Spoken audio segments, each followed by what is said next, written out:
Hey everyone, this is Professor Sanan Sari and welcome back to my YouTube channel. Friends, in our today's video lecture, we're going to cover our chapter number 14, lecture 1, and the topic is role of central bank. Okay friends, so अगर आपको ये question आपके paper में आता है, so definitely you have to write the answer what I'm going to share with you. Okay, and if they ask you the role of central bank in foreign exchange management, then again you have to write the same answer what I'm going to teach you now. Okay friends, now let's start. So basically आपको सबसे पहले ये समझना होगा कि central bank होती क्या है. आपने सुना है इस बारे में? Yes, definitely हमने सुना है central bank is a banker's bank. Okay, it's a governments bank. चार बेसिक फंक्शन तो आपने आपके 12th OCM में ही सीखे होंगे सेंट्रल बैंक के बारे में, जहां पे आपने देखा था कि ये गवर्नमेंट की बैंक होती है, सबसे बड़ी बैंक होती है. और साथ ही साथ आपने शायद सीखा होगा अबाउट दिस कि ये जो बैंक है ना, ये करेंसी छापती है. Yes, it's main function is to issuing currency. ठीक है. और इसके अलावा आपने सेंट्रल बैंक के बारे में क्या सुना है कि ये मॉनेटरी पॉलिसी भी फ्रेम करती है हमारे कंट्री का. जो भी मॉनेटरी अफेयर होता है, मॉनेटरी पॉलिसीज बनाना, फ्रेम करना, उसको इम्प्लीमेंट करवाना, उसको इवेल्युएट करना, ये सारा का सारा मॉनेटरी जो रिलेशनशिप है ना, या मॉनेटरी जितने भी पर्सपेक्टिव्स है, ये सारी की सारी चीजें कौन हैंडल आउट करता है दोस्तों? Central Bank of India. ठीक है. सो नाउ हमारा क्वेश्चन है दोस्तों, the role of central bank. अगर आपको सेंट्रल बैंक के रोल के बारे में पूछा जाए ना आपके एग्जाम में, सो आपको इस तरीके से आंसर लिखना है जो मैं आपको सिखाने जा रही हूँ. सबसे पहले अगेन फिर आपको बताते चलूं कि हम सबसे पहले लिखेंगे इंट्रोडक्टरी पार्ट, जहां पर आपको कुछ तारीफें करनी है सेंट्रल बैंक की दोस्तों. ठीक है. तो हमने जैसे यहाँ पे कुछ तारीफें लिख रखी हैं, आपको भी वही काम करना है. So the central bank is an apex financial institution responsible for regulating a country's monetary system and ensuring economic stability. So क्या बताया गया भाई? Central bank is apex body. Apex का मतलब होता है सबसे बड़ा फाइनेंशियल इंस्टीट्यूशन है दोस्तों, जो मॉनेटरी एंड मॉनेटरी अफेयर्स को क्या करता है? रेगुलेट करता है, ताकि इकोनॉमी को स्टेबलाइज किया जा सके. इसके थ्रू मॉनेटरी पॉलिसी लगाने का मतलब ये होता है कि जिससे हम स्टेबलाइजेशन का मतलब हुआ दोस्तों कंट्रोल करना इन्फ्लेशन को, करेंसी इशू करना, फॉरेन एक्सचेंज में डील करना, उसको मैनेज करना. ठीक है. ये सारे के सारे काम होते हैं. और दोस्तों मजे की बात आपको बता दूं कि हर एक कंट्री का एक सेंट्रल बैंक होता है दोस्तों. यस, जैसे इंडिया में हम बोल रहे हैं कि हमारा जो है सेंट्रल बैंक वो आरबीआई है. अमेरिका का जो सेंट्रल बैंक है ना, यूनाइटेड स्टेट ऑफ अमेरिका, उसका नाम है फेडरल रिजर्व. एंड अगर आप यूरोपियन कंट्री का देखें, so European central bank ECB bank करके है. ओके, समझ में आया दोस्तों? सो आई होप आपको सेंट्रल बैंक के इंट्रोडक्शन को लिखने में कोई दिक्कत नहीं आएगी. आप वहां पर मेंशन कर दे कि ये सबसे बड़ी फाइनेंशियल बॉडी है, इसका काम क्या है? कंट्रोल करना इन्फ्लेशन को, करेंसी छापना, फॉरेन एक्सचेंज रेट्स में डील करना. आपके जो रेपो रिजर्व्स होते हैं, रेपो रेट्स हो गए, सीआरआर, एसएलआर, ये सारी चीजें भी आपका सेंट्रल बैंक ही बनाता है. और साथ ही साथ हर एक कंट्री का एक बैंक होता है.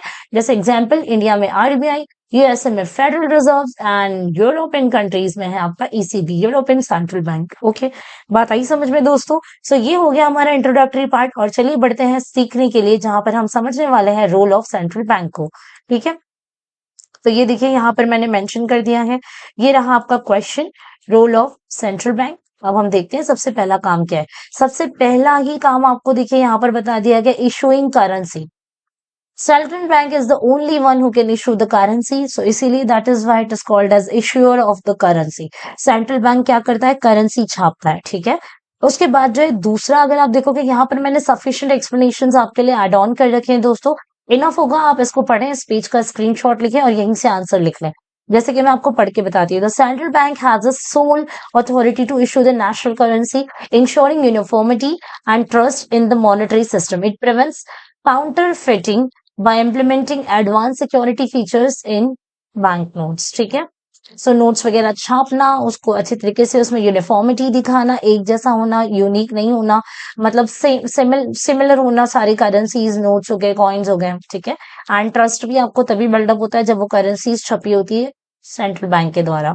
फिर आपके पास जो दूसरा पॉइंट है दोस्तों, वो है regulator of commercial bank. Yes, देखिए कमर्शियल बैंक वो बैंक होती है दोस्तों जहां पर आपका और मेरा अकाउंट होता है. एज अ पब्लिक आप अपने अकाउंट ओपन कर सकते हो, आपके मनी को वहां पे डिपॉजिट कर सकते हो और अपने विश के अकॉर्डिंगली विड्रॉ कर सकते हो. लेकिन आप सेम चीजें नहीं कर सकते सेंट्रल बैंक में, क्योंकि central bank is a banker's bank. Central bank is a controller और the regulator of the commercial bank.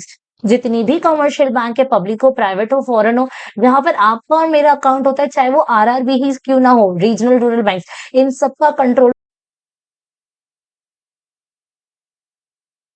तो दोस्तों इन सबका कंट्रोलर और इन सबका रेगुलेटर कौन होता है? हमारा रिजर्व बैंक ऑफ इंडिया, हमारा सेंट्रल बैंक। ओके दोस्तों, चलिए बढ़ते हैं next role of central bank की तरफ। ठीक है, अब यहाँ पर हमारे पास थर्ड पॉइंट है दोस्तों, जो है controller of credit and monetary policy. Yes, जब भी इन्फ्लेशन आता है तो दो ही इंपॉर्टेंट पार्टिसिपेंट्स इन प्लेयर है, एक है गवर्नमेंट और दूसरा है आपका रिजर्व बैंक ऑफ इंडिया, यानी कि आपका सेंट्रल बैंक। सो गवर्नमेंट तो फिस्कल पॉलिसी चार्ज कर देती है, वो हमारा टॉपिक नहीं है फिलहाल के लिए, बट हमारा टॉपिक है मॉनेटरी पॉलिसी का। सो मैंने जस्ट आपको याद दिलाया कि फिस्कल पॉलिसी भी है, बट मॉनेटरी पॉलिसी कौन करता है? तो भाई मॉनेटरी पॉलिसी आरबीआई चार्ज करती है, जहां पे आरबीआई पूरा ट्राई करती है क्रेडिट को कंट्रोल करने और साथ ही साथ इन्फ्लेशन को भी कंट्रोल करने और इकोनॉमी को स्टेबलाइज करने के लिए। जहां पर आरबीआई करता है, दो तरीके के रिजर्व्स लगाता है। आपने दो तरीके के रिजर्व्स जो है यहाँ पर मैंने मेंशन किए हैं, CRR which is nothing but the cash reserve ratio and SLR which is nothing but the statutory liquidity ratio. CRR जो है किसी भी बैंक में पड़े हुए जो भी अमाउंट होते हैं, जो भी कैश रिजर्व्स होता है, उसके ऊपर एक परसेंटेज डिसाइड किया जाता है। एंड स्टैट्यूटरी लिक्विडिटी रेशियो मतलब बैंक में जितने भी एसेट्स है, मतलब फाइनेंशियल एसेट्स या फिर जो करेंसीज है, फॉरेन एक्सचेंज की करेंसीज है, गोल्ड है, ये सारे एसेट्स के बेस पे जो SLR statutory liquidity ratio set करती है आरबीआई सारे कमर्शियल बैंक के लिए। क्योंकि कमर्शियल बैंक जो आपको क्रेडिट फैसिलिटीज देते हैं, लोन वगैरह प्रोवाइड करते हैं, सो उनके पास ये सारे रिजर्व्स होते हैं, तभी तो वो आपको इजीली लोन और क्रेडिट दे पाते हैं। सो अगर मार्केट में लोन और क्रेडिट आराम से मिलेगा तो इन्फ्लेशन रेट और भी ज्यादा बढ़ता जाएगा, क्योंकि लोग डिमांड करेंगे और डिमांड की वजह से बढ़ने वाले इन्फ्लेशन को हम कहते हैं डिमांड पुल इन्फ्लेशन। दोस्तों देखिए काफी डीप सी बात है, बट आपको जितना मैंने लिख के दिया आप उतना भी लिख सकते हैं, और अगर आपको समझ में आ रहा है सो that's all good, it means आप आपका इकोनॉमिक माइंड चला पा रहे हैं दोस्तों। खैर, सो ये जो दो तरीके के रिजर्व्स है ना, जब भी इन्फ्लेशन बहुत बढ़ जा रहा है और आरबीआई, आपका आरबीआई, जैसे मैं एक स्ट्रक्चर बना के दिखाना चाहूंगी आपको कि ये आपका आरबीआई है, ठीक है। आरबीआई के नीचे क्या होती है? छोटी छोटी बैंक होती है इस तरीके से, ये सारी हो गई कमर्शियल बैंक। इन सारी बैंकों का जो देख रेख करने वाला है वो कौन है? आरबीआई है। सो आरबीआई क्या करती है ना, अपने इन सारी बैंकों को रिजर्व जो है ना देना पड़ता है। सीआरआर और एसएलआर, ये सारी बैंकें कुछ परसेंटेज जो आरबीआई के पास जमा करती है। सर जब आरबीआई को लगता है कि मार्केट में बहुत ज्यादा महंगाई आ गया है, तो आरबीआई क्या करता है? अपने सीआरआर और एसएलआर के रिजर्व्स के परसेंटेज और भी ज्यादा बढ़ा देता है, जिसकी वजह से बैंकों के पास ही पैसा नहीं रहेगा ज्यादा। और जब बैंकों के पास ज्यादा पैसा नहीं रहेगा तो वो लोन वगैरह यानी कि क्रेडिट वगैरह लोगों को नहीं दे पाएंगे। सो जब लोगों को लोन और क्रेडिट आराम से नहीं मिलेगा तो इन्फ्लेशन ऑटोमेटिकली कंट्रोल हो जाएगा। समझ में आई बात दोस्तों? तो आप मॉनेटरी पॉलिसी के पॉइंट को सेपरेट करके भी इसके बारे में काफी कुछ कंटेंट लिख सकते हैं, क्योंकि काफी लेंदी और इंटरेस्टिंग है। एंड कंट्रोलर ऑफ क्रेडिट को सेपरेटली भी लिख सकते हैं। सो आई होप ये पॉइंट आपको समझ में आ गया। कोई भी डिफिकल्टी है आप मैसेज कर सकते हैं मुझे। चलिए बढ़ते हैं नेक्स्ट पॉइंट की तरफ, जो है आपका lender of the last resorts. ठीक है, lender of the last resorts में हम जैसे कि in case of the emergencies या फिर बहुत ज्यादा जैसे हमने पैंडेमिक को सफर किया है दोस्तों, सो एट द एंड अगर आपके पास कुछ नहीं होता है तो आपको सेंट्रल बैंक जो है फाइनेंशियल सपोर्ट करती है। ठीक है, सो ये एक तरीके का फाइनेंशियल क्राइसिस हो जाए या किसी इमरजेंसी की सर्विसेज हो जाए, कोई वॉर हो जाए, ठीक है, सो वैसे सारे सिनारियोज में आरबीआई हेल्प करती है। और हमें ही नहीं बल्कि बहुत सारे बैंक जो करप्ट हो जाती है, बंद होने की कगार पे होती है, उनको भी हेल्प करती है। ठीक है, next maintains foreign exchange and currency stability. So make sure जो फॉरेन एक्सचेंज रिजर्व्स में डील करता है या हेल्प करता है या उसको स्टेबलाइज करने के लिए, करेंसीज को स्टेबलाइज, एक्सचेंज रेट को सेट करने के लिए इंपॉर्टेंट रोल प्ले करता है हमारा central Bank of India. So you just need to mention these things in your pointers दोस्तों। फिर उसके बाद आगे बढ़ेंगे हम लोग। लेट मी रीज इट, या So now we have another point which is nothing but government's bank and the debt manager. आप अगेन इन दोनों पॉइंटर्स को सेपरेट करके लिख सकते हैं। मैं आपके पॉइंटर्स बढ़ाने के लिए आपको ये सारी चीजें बता रही हूँ, क्योंकि मार्क्स भी नहीं कटेंगे और आपको इंप्रेशन भी बहुत अच्छे से बढ़ेगा और उल्टा मार्क्स बढ़ करके मिलेंगे दोस्तों। सो यहाँ पर है governments bank. So yes exactly, जो आपका आरबीआई है ना दोस्तों, रिजर्व बैंक ऑफ इंडिया, ये गवर्नमेंट्स बैंक है। मतलब जैसे मेरी बैंक है अगर कोटक, आपकी बैंक है एक्सिस, दूसरे की बैंक है एचडीएफसी, तीसरे की बैंक है आईसीआईसीआई। सो भाई गवर्नमेंट की बैंक क्या होती है? सो गवर्नमेंट के जितने भी फाइनेंशियल अफेयर्स को जो डील करता है ना, वो आपका सेंट्रल बैंक डील करता है, reserve Bank of India. So that is why it is called as the government's bank. Now another point is separate करके लिखेंगे तो ज्यादा अच्छा होगा, which is nothing but the debt manager. Now first of all we need to learn what is debt. So debt क्या होता है ना, जैसे आपने पब्लिक रेवेन्यू सुना, यानी कि गवर्नमेंट का रेवेन्यू, गवर्नमेंट को मिलने वाला पैसा या गवर्नमेंट के पास जो पैसा है। Public expenditure that is nothing but the government's expenditure.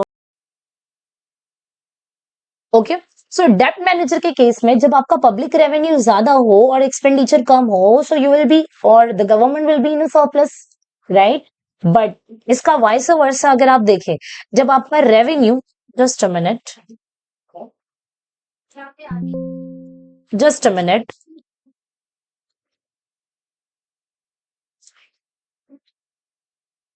So yes, as you can see on the screen friends, ठीक है? सो रेवेन्यू अगर ज्यादा है, गवर्नमेंट का रेवेन्यू ज्यादा है और एक्सपेंडिचर कम है तो सरप्लस है। लेकिन जब गवर्नमेंट का रेवेन्यू कम हो, ठीक है, और गवर्नमेंट का एक्सपेंडिचर ज्यादा हो, सो गवर्नमेंट किस में हो जाती है, खर्चा ज्यादा है दोस्तों, और कमाई कम है, सो गवर्नमेंट का बजट किस में चलता है, लॉस में, और उस लॉस को ही हम कहते हैं डेफिसिट। सो गवर्नमेंट हाथ पे हाथ रखकर बैठती नहीं है, गवर्नमेंट क्या करती है, बोरो करती है। सो जब भी गवर्नमेंट का बजट लॉस में जाता है तो हम इसको कहते हैं डेप्ट। गवर्नमेंट जब बोरो करेगी ना दोस्तों, बोरोइंग करना, ये क्या होता है, आपका डेप्ट कहलाता है। सो डेप्ट मैनेजर का मतलब होता है हमारे पूरे इकोनॉमी को स्टेबलाइज करने के लिए गवर्नमेंट क्या करती है, बोरो करती है, इंटरनल और एक्सटर्नल। सो गवर्नमेंट बोरो तो करती है, लेकिन किससे करेगी बोरो, तो आरबीआई से। समझ में आ रहा है? सो आरबीआई क्या करती है, बोरो कर, सॉरी, गवर्नमेंट बोरो कहां से कर रहा है, आरबीआई से। और क्यों कर रहा है, हमारे बजट को स्टेबलाइज करने के लिए, इसलिए हम इसको कहते हैं डेप्ट मैनेजर, ठीक है? जहां पर इंटरनली अगर इकोनॉमी को स्टेबलाइज करना है, उधारी चाहिए गवर्नमेंट को, so government can ask it from the RBI. समझ में आया? इसीलिए गवर्नमेंट की बैंक भी कौन है, आरबीआई। और गवर्नमेंट जब भी लॉसेस में जाता है तो उसको सपोर्ट भी कौन करता है, उसके डेप्ट को मैनेज भी कौन करता है, आरबीआई। सो आई होप यहाँ तक के पॉइंटर्स आपको समझ में आ गए। लास्ट पॉइंट को डिस्कस कर लेते हैं दोस्तों, which is nothing but the promotes economic development. Yes, exactly. RBI का सबसे बड़ा रोल ये है कि वो हमारी इकोनॉमी को डेवलप करे, और डेवलप करने के लिए बहुत सारे ऐसे फैक्टर्स और ऐसे सेक्टर्स है जिसपे फोकस करने की जरूरत होती है दोस्तों, जैसे एग्रीकल्चर, स्मॉल एंटरप्रेन्योरशिप बिजनेसेस, नए न्यूली स्टार्टअप्स, जैसे हम लोग अभी शार्क टैंक वगैरह भी देखते हैं, छोटे छोटे बिजनेस को प्रमोट किया जा रहा है, मेक इन इंडिया इनिशिएटिव्स निकाले गए, स्टार्टअप इंडिया इनिशिएटिव्स निकाले गए, ठीक है? सेल्फ रिलायंट भारत करके जो ये सारे जो इनिशिएटिव्स इसीलिए लिए गए हैं ताकि हम क्या कर सके, हमारी इकोनॉमी को डेवलप कर सके, जिसमें बहुत ही बड़ा हाथ होता है हमारी सेंट्रल बैंक का। सो दोस्तों, आई होप यहाँ तक की चीजें आपको समझ में आ गई है, ठीक है? सो नेक्स्ट वीडियो लेक्चर में जो है हम हमारे अगले प्रिपरेशन की तरफ बढ़ेंगे। So that's all enough for today friends, bye bye, have a nice day and take care. Next lecture में मैं fixed exchange rate and floating and flexible exchange rate आपको सिखा दूंगी। सो हमारा पोर्शन खत्म हो जाएगा and then we will start our revision lecture. So that's all enough for today friends. आप वीडियोस को देखें, चेक करें, लिखें, पढ़ाई करें। All the best for your examination and share with your friends. Bye bye.